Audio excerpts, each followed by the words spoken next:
Isang mapagpalang gabi sa inyo mga kapatid. Miyerkules na naman po ngayon, midweek service na naman po natin.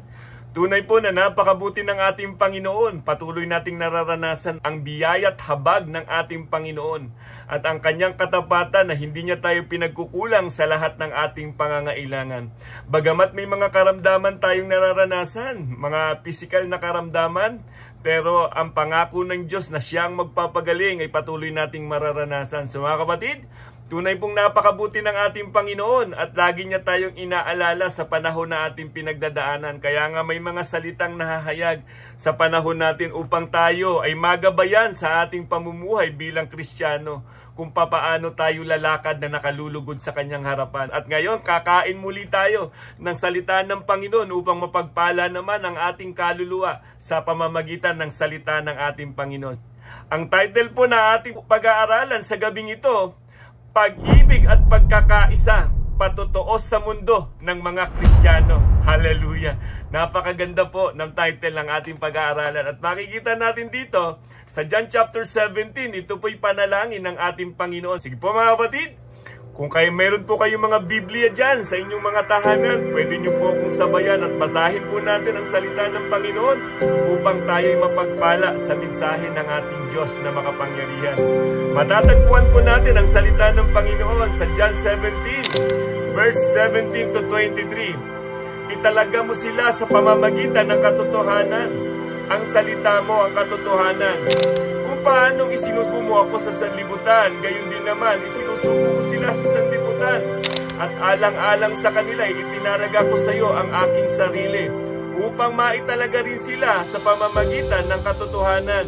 Hindi lamang sila ang dinadalangin ko, idinadalangin ko pati ang mga nananalig sa akin, dahil sa pahayag ng aking mga tagasunod. Ama, maging isa nawa silang lahat, kung paanong ikaw ay nasa akin at ako'y nasa iyo. Gayon din naman, maging isa nawa sila sa atin upang ang mga tao sa daigdig ay maniwala na ikaw ang nagsugo sa akin. Ibinigay ko sa kanila ang karangalang ibinigay mo sa akin upang sila'y ganap na maging isa, tulad mo at ako na iisa. Ako'y nasa kanila at ika'y nasa akin, upang lubusan silang maging isa. Dahil dito, makikilala ng mga tao sa daigdig na isinugo mo ako at sila'y minamahal mo, katulad ng pagmamahal mo sa akin. Purihin ang salita ng Panginoon. Tayo po'y manalangin at magpasalamat at humingi tayo ng gabay sa banal na Espiritu upang matanggap natin ang mensaheng ito ng buong buo sa ating puso. Sige po mga kapatid. Aming Diyos na dakila't makapangyarihan, tunay po na napakabuti mo sa buhay namin. Salamat po Panginoon sa iyong mga salita, Panginoon, na aming nabasa. Narinig na naman muli pa namin, Panginoon, ang panawagan mo. Dalangin namin, Ama, na kayo po ang magtanim nito sa aming puso at patuloy pong itong lumago sa aming buhay. Magdulot nawa sa amin lagi ng kagalakan, kapayapaan at pag-asa ang mga salita po na aming nabasa. Panginoon, samahan niyo po kami lagi, Panginoon, sa pag-aaral ng iyong mga salita.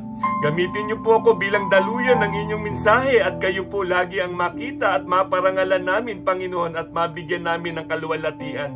Ama, maraming salamat po. Nagkakahiwalay man kami ng kalagayan ng aking mga kapatid, naroon man sila sa kanilang mga tahanan. Subalit, Panginoon, ako po'y nananampalataya. Iisang espiritu, iisang pananampalataya po ang kumikilos sa amin, na kami po ay mapatatag sa pananampalataya, sa pagkilala at paglilingkod sa inyo, Ama. Maraming salamat po, dakilang Diyos. Maghari po kayo sa bawat isa sa amin, at kayo lamang po ang maitaas sa pangalan ng aming Panginoong Hesus. Amen. Hallelujah. Napakaganda po ng ating nabasa.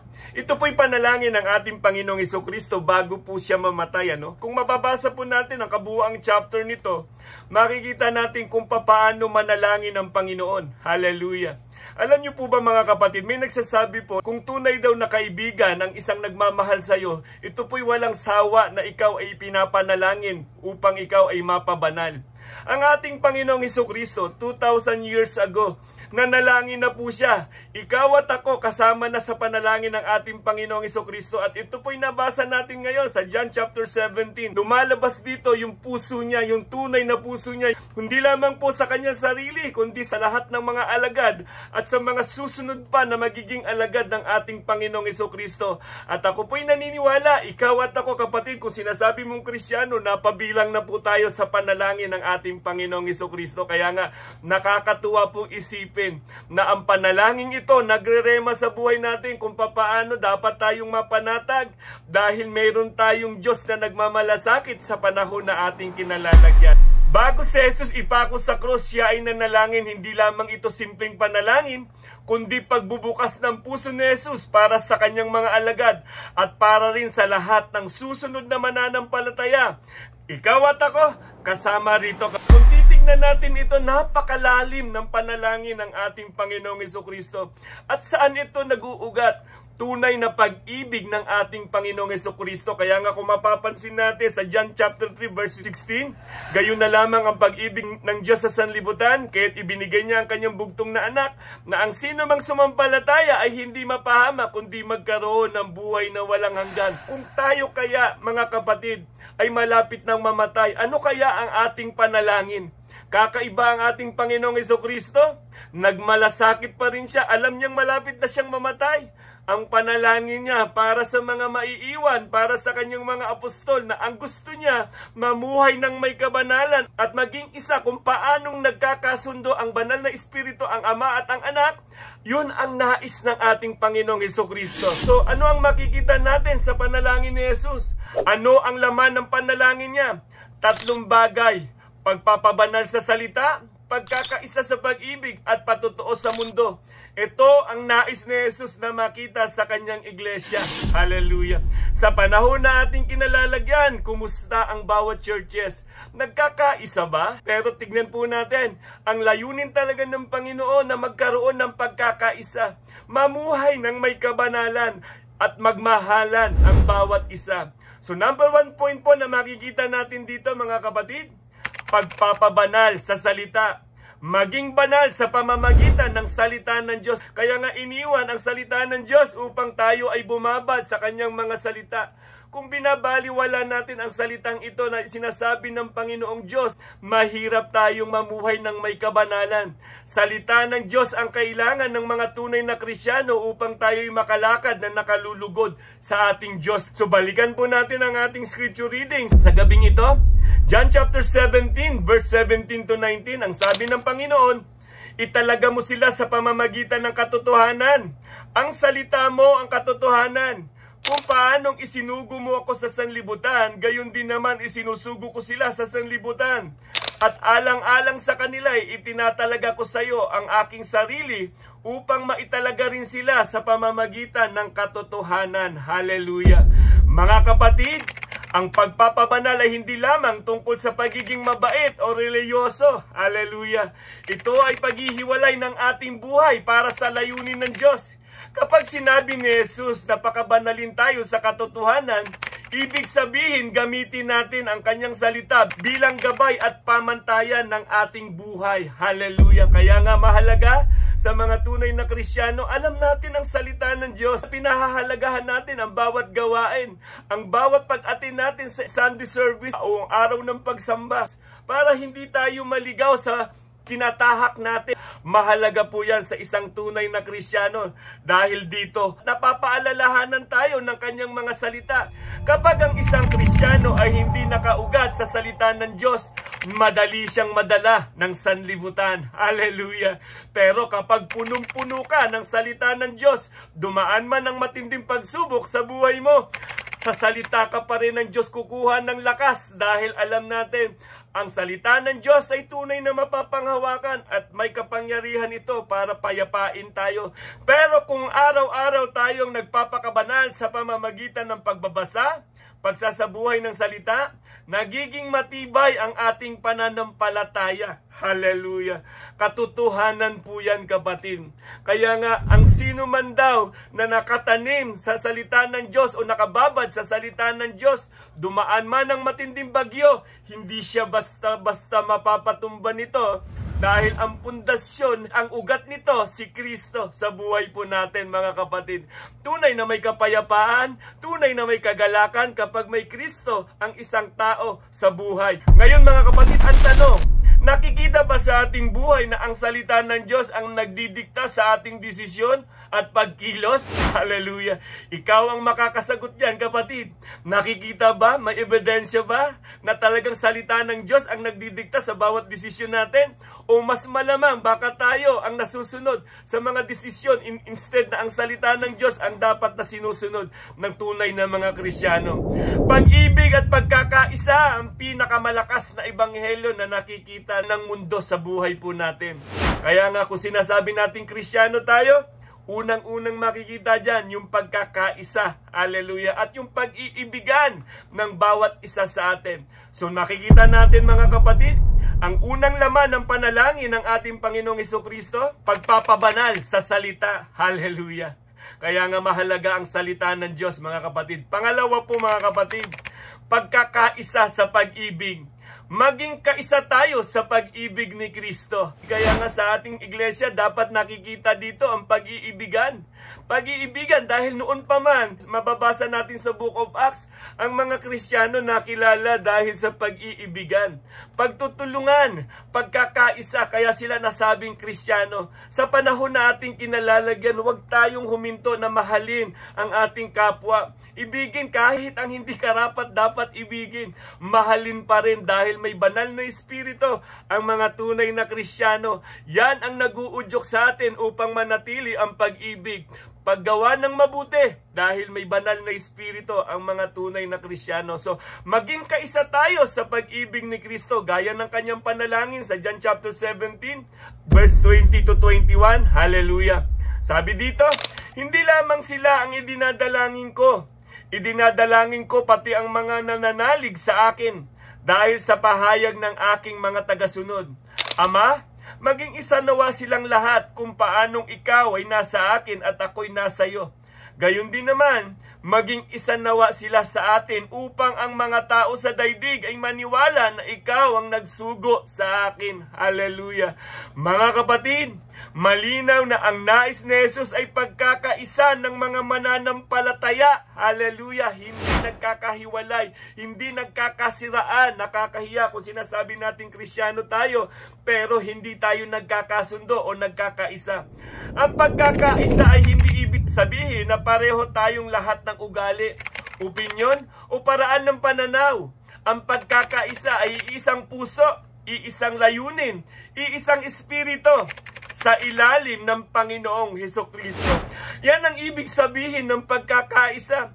Ang lahat ng papurit pasasalamat dahil sa ginawa ni Kristo sa buhay natin. Hallelujah! Yan ang nais ng ating Panginoon. Sabi nga sa sulat ni Apostol Pablo sa unang Korinto chapter 1 verse 10, mga kapatid, ako'y nakikiusap sa inyo sa pangalan ng ating Panginoong Hesukristo. Magkaisa kayo at huwag magkabahabahagi, maging sa isipan at maging sa layunin. Hallelujah! Kanino dapat nakasentro ang ating pagkakaisa? Sa ating Panginoong Hesukristo. Kaya nga mga kapatid, tunay na kapag walang Kristo ang isang tao, hindi mo makikita ang pagpapasakop nito. Kahit sa isang iglesia, kung hindi ito nakasentro sa ating Panginoong Hesukristo, hindi mo makikita dito ang pagkakaisa.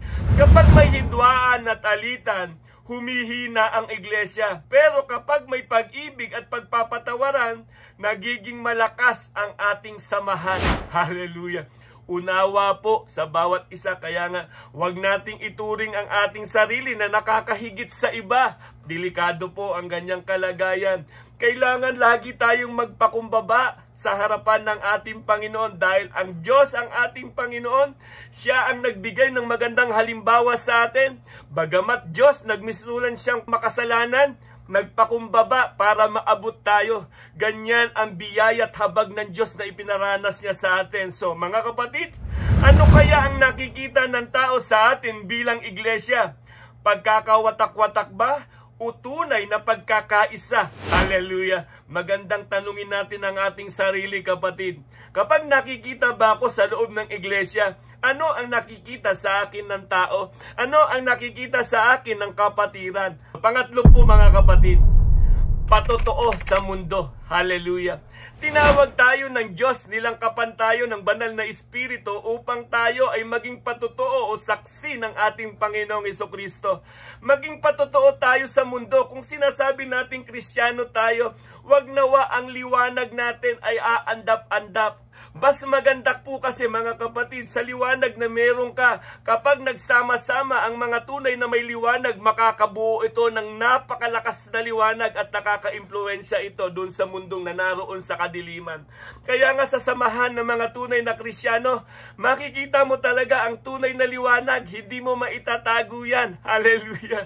Kaya nga dahil nga tinawag tayo ng Diyos bilang asin at ilaw ng sanlibutan, merong patotoo lagi ang mga tunay na Kristiyano. Merong change life, merong change character, merong good works, soul one in disciple. Dahil ang banal na Espiritu ang naguudyok sa atin para sabihin ang katotohanan, ipahayag ang daan ng katotohanan na ang ating Panginoong Hesukristo walang ibang daan patungo sa buhay na walang hanggan, kundi sa ating Panginoong Hesukristo. Ikaw at ako, tinawag ng Diyos upang sumaksi sa ginawa ni Kristo doon sa krus ng Kalbaryo. Balikan po natin, John chapter 17, verse 22 to 23, ang salita ng Panginoon. Sabi dito sa verse 22, ibinigay ko na sa kanila ang karangalang ibinigay mo sa akin, upang sila'y ganap na maging isa, tulad mo at ako na iisa. Hallelujah! Ako'y nasa kanila at ikay nasa akin, upang lubusan silang maging isa. Dahil dito, makikilala ng mga tao sa daigdig na isinugo mo ako at sila'y minamahal mo katulad ng pagmamahal mo sa akin. Hallelujah! Mga kapatid, ang ating pagkakaisa ang nagiging pinakamalakas na patotoo sa sanlibutan. Hallelujah! Liwanag ang nakikita kapag nagkakaisa sa layunin ng Diyos. Ang layunin ng Diyos na ang lahat ng mga Kristiyano ay mamuhay ng may kabanalan. Kabaliktaran naman ito na kapag nakita sa buhay po natin na hindi tayo nagkakaisa, nagkakagulo, napapahiya si Kristo at muli na namang nating ipinapako si Kristo doon sa krus. Pero kapag nakikita nila ang inggitan, pagkakabahabagi at kawalan ng pag-ibig, sila ay nadidismaya at napapalayo sa Panginoon. Hallelujah! Kaya nga, lagi naming paalala na ingatan natin lagi ang ating patotoo. Sa mundong ating kinalalagyan, maraming nakamasid, maraming nakatingin sa atin. Pinagmamasdan ang bawat kilos natin, mga kapatid. Kung sinasabi nating Kristiyano, mananatili tayo sa liwanag at pipiliin natin lagi na mapalugudan ang Diyos na makapangyarihan sa lahat. Dahil nga ang buhay natin, buhay ng pang-rapture, pinaghahandaan din po natin, mga kapatid, ang buhay na walang hanggan. Ano ang aral na makikita natin sa panalangin ni Jesus? Ang ating buhay bilang Kristiyano ay hindi lamang para sa ating sarili. Tayong mga tunay na Kristiyano ay salamin ni Kristo sa mundo. Ang ating pagkilos ay nagsisilbing ebanghelyo na binabasa ng mga tao. Mga kapatid, tayong mga Kristiyano, sa henerasyon natin ngayon, tayo daw yung mga hindi na isulat sa Biblia, pero meron tayong patotoo na nakikita ang buhay ni Kristo sa buhay po natin. Sa bawat desisyon, sa bawat lakad, sa bawat ginagawa natin, gawin natin ito na ang Diyos ang pinaluluguran natin. Si Kristo ang pinaluluguran natin sa buhay. So mga kapatid, sa aking pagwawakas, mahalaga ang pagkakaisa. Ito ang tatlong panalangin ni Jesus para sa atin. Hallelujah! Una, pagpapabanal sa salita. Maging banal sa pamamagitan ng salita ng Diyos. Pangalawa po, mga kapatid, pagkakaisa sa pag-ibig. Maging kaisa sa pag-ibig ni Kristo. Diyan tayo dinadala niyan Kung papaanong una tayong minahal ni Kristo, kung papaanong inibig tayo ng Diyos Ama sa kabila ng ating mga kasalanan. Pangatlo po, mga kapatid, patotoo sa mundo. Maging patotoo tayo sa sanlibutan. Hallelujah! Huwag po nating ikahiya si Kristo sa buhay po natin. Saan man tayo magpunta, saan man tayo magdako, meron tayong salita ng Diyos na pwede nating i-share sa lahat ng mga hindi pa nakakakilala sa ating Panginoong Jesucristo. Nandyan ang banal na Espiritu na tumutulong sa atin na magpatuloy, huwag susuko, dala ang liwanag ng mabuting balita.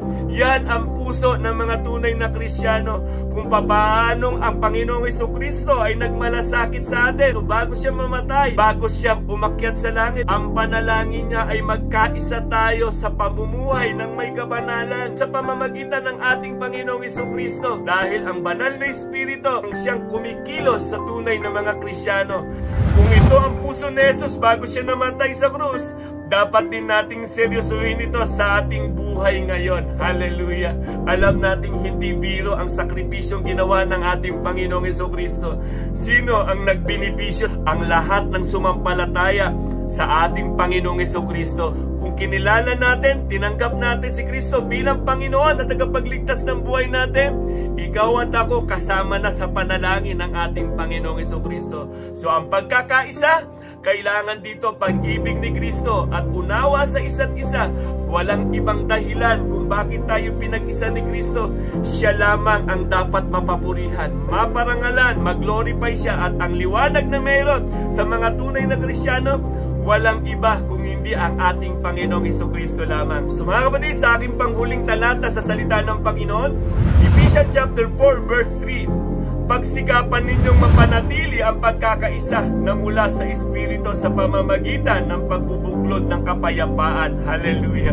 Ang tunay na pag-ibig at pagkakaisa sa iglesia ang pinakamagandang ebidensya na si Kristo ay buhay sa ating kalagitnaan. Hallelujah! So mga kapatid, anong pangamba mo na ang Diyos mismo ay nagmamalasakit sa iyo, sa akin, sa panahon na ating kinalalagyan? Huwag uurong magpatuloy tayong maglingkod sa ating Panginoon. May mga pagsubok, may mga karamdaman, pero ang banal na Espiritu sa buhay natin, yan ang tumutulong para magpatuloy sa paglilingkod sa ating Panginoon. So napakasarap lang dahil nagkakaisa tayo sa salita ng ating Panginoon, at ang pag-ibig ng Diyos ang nagbubuklod sa atin para lalo tayong magpatuloy at patutuhanan na si Kristo ay buhay magpakailanman, at uaasa tayo na sa kanyang pagbabalik ay madatnan niya tayong naglilingkod at nagtatapat sa kanyang kaharian. Nawa mga kapatid, napagpala tayo sa isang napakagandang mensahe na naman ng ating Panginoon, at nawa patuloy nating i-enjoy ang salita ng Panginoon sa panahon na ating kinalalagyan. Nawa sa ating pagtulog, alalahanin natin kung gaano kadakila ang panalangin ng ating Panginoon. Ikaw at ako, binigyan ng halaga ng ating Panginoon. Nawa, napagpala tayo sa isang napakagandang mensahe ng Panginoon. Sumainyo nawa ang kapayapaan, kagalakan at pag-asa, at patuloy nating ipahayag sa pangalan ng ating Panginoong Jesucristo may kagalingan. Sa pangalan ng ating Panginoong Jesucristo may buhay na walang hanggan. God bless and God first. Purihin ang Diyos na dakila at makapangyarihan sa lahat.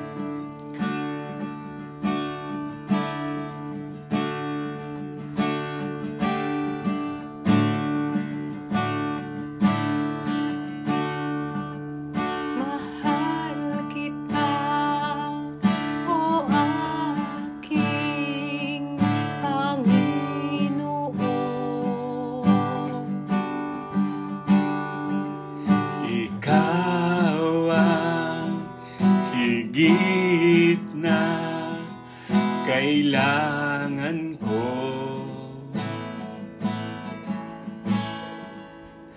mahal kita, o aking Panginoon.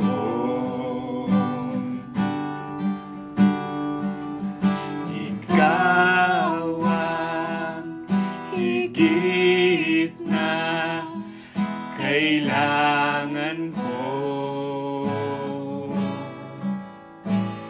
ang makilala ka, paglingkuran, hangad na puso ko. Salamat po, Diyos, ako'y inibig mo.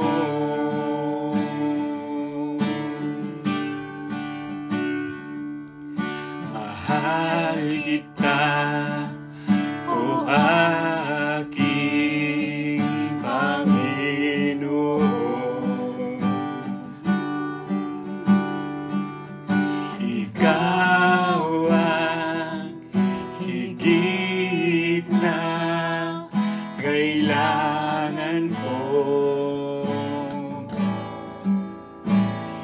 ang makilala ka, paglingkuran, hangad ng puso ko. Salamat po, Diyos, ako'y inibig mo. Panginoong Jesus, salamat. Mahal na mahal mo kami. Mahal na mahal kita, o aking Panginoon.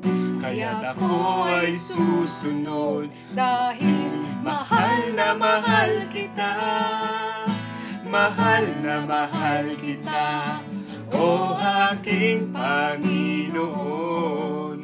Kaya't ako ay susunod, mahal kita. Kaya't ako ay susunod, mahal kita.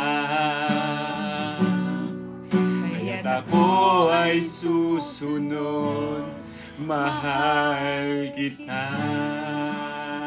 Hallelujah, Panginoon. Yes, Lord God. Salamat, Panginoon. Panginoon, salamat po dahil kayo po ang unang nagmahal sa amin. Dahil sa pag-ibig mo, Panginoon, kami ngayon ay susunod sa inyo. Salamat po. Salamat, Panginoong Jesus. Sa inyo po ang lahat ng papurit pasasalamat sa pangalan na aming Panginoong Jesus. Amen. Amen. Hallelujah.